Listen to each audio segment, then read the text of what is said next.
ฮัลโหลสบายดีทุกคนมาพบกับป่านนี้อีกเทอนึงเนาะกับการแต่งหน้าในหลายๆรูปแบบเนาะคือมื้อนี้ต้องบอกก่อนว่าก้าวเข้าสู่เดือน12แล้วเนาะเป็นเดือนแห่งเทศกาลอีหลีเนาะบ่ว่าจะมีงานดองงานวันเกิดปีใหม่คริสต์มาสโอ้ยต่างๆเนาะมีบนไปหลายอีหลีเนาะปันนี้ก็เลยแบบว่ามาแต่งหน้า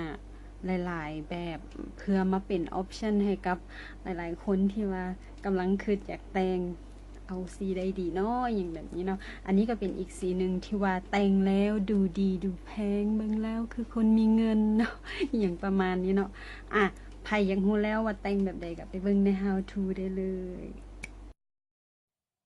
ปันนี้จะลงเนาะด้วยวิตซีตัวนี้เนาะของยันฮีเนาะเพื่อให้แบบว่าผิวหน้ามันจุ้มชื่นหน่อยนึงต่อด้วยเนาะ BBCC มาเกลนสมุดโตเจ้าเก่าเนาะ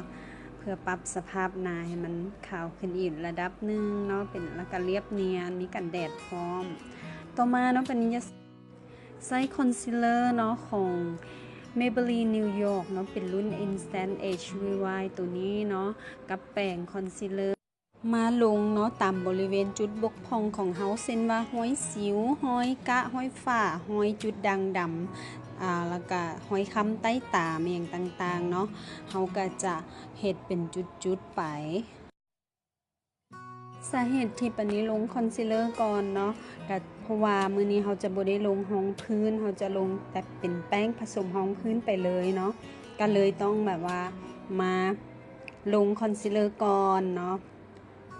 ถ้าว่าเฮาลงรองพื้นก็จะลงคอนซีลเลอร์หลังจากลงรองพื้นแล้วเนาะ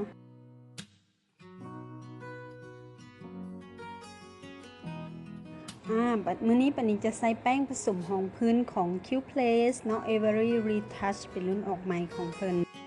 พอโดยส่วนตัวแล้วเนาะปานี้จะมักใช้แป้งของ Q Place อยู่แล้วเนาะใช้แล้วรู้สึกว่าหน้าดีหน้าเนียนเนาะจากนั้นเนาะปานี้จะลงด้วยบรอนเซอร์ของ Catrice Sun Glow ตัวนี้เนาะด้วยแป้งหัวใหญ่ๆหน่อยนึง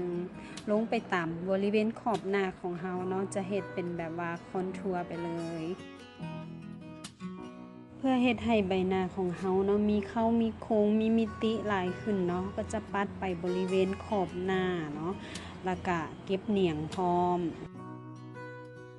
จากนั้นก็อย่าลืมเนาะคอนทัวร์ดังเพื่อให้ดังของเฮามันโม้ขึ้นน้อยขึ้นเรียวขึ้นนั่นเองเนาะ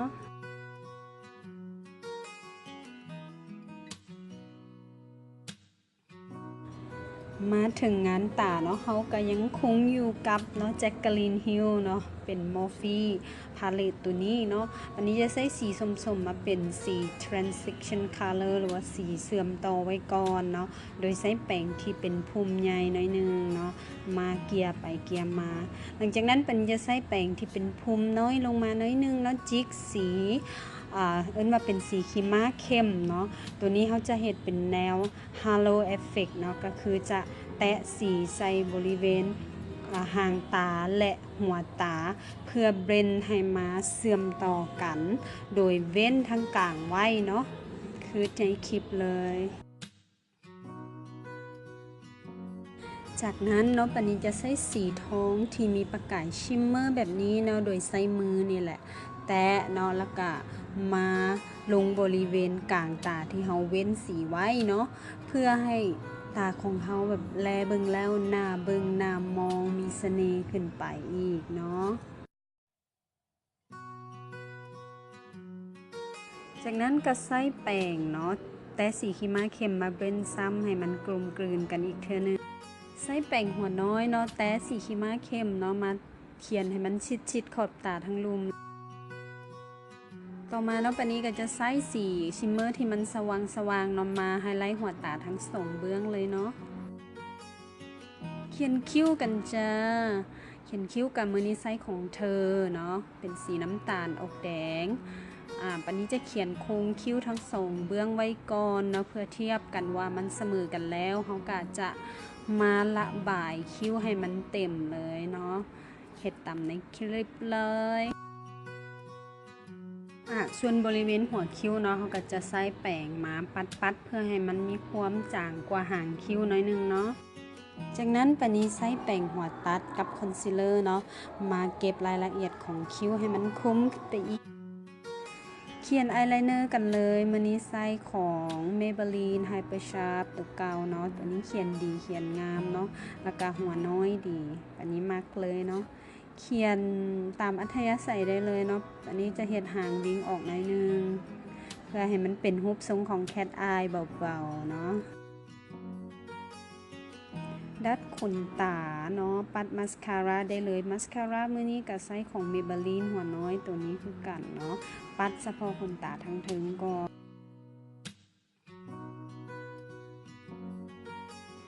จากนั้นเนาะก็มาติดขนตากันเลยมื้อนี้ใช้ของฟรุ้งฟริ้งเนาะเบอร์ F3 ติดมาแล้วจะมีการเนาะจิกหัวตาหน่อยนึงเนาะให้มันเป็นแคทอายเบาๆนั่นเองจากนั้นเนาะก็ใช้ดินสอเนาะสีดำมาเขียนอายไลเนอร์ทั้งลุมเนาะเส้นตาลุมทั้งในเลยให้ดำๆเลยตอนนี้จากนั้นก็มาปัดแก้มกันด้วยเนาะเอากลาสเนาะอันนี้มีอันเดียวเลยเอากลาสสีแอมเบียนไลติ้งเนาะตัวนี้ปัดงามอีหลีมันจะออกสีแบบบัวนวลๆแล้วก็มีชิมเมอร์น้อยๆอย่างแบบนี้เนาะงามตัวนี้มากตลอดเลย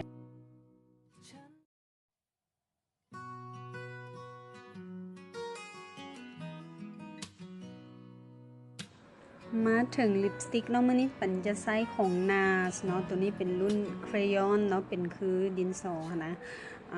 ทุกอย่างดีหมดติแต่อย่างเดียวเนาะมีกลิ่นที่คิ้วแห้งเนาะปันนี้บ่มักเลยเนาะ